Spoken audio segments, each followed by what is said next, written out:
আপনি আমায় অন্ধের যষ্টি বললেন কেন? আগে প্রশ্ন করো, কেন আমি নিজেকে অন্ধ বললাম? কেন? অন্ধ অনেক রকমের হয় জানো তো। কারো চোখ নেই বলে অন্ধ, কেউ স্নেহে অন্ধ, কেউ মোহে অন্ধ, কেউ বা চোখ থাকতেও অন্ধ।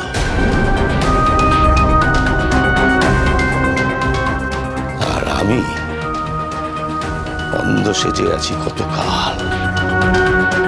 কে ভালো কে মন্দ সব দেখতে পাই, কিন্তু মন্দের বিরুদ্ধে লড়াই করার বলদ নেই। তুমি তুমি করবে আমাদের হয়ে লড়াই? কে মন্দ? কার সাথে লড়াই? চিনি সোম থেকে রবি প্রতিদিন রাত 10:30টায় স্টার জলসায় ও ডিজনি প্লাস হটস্টারে।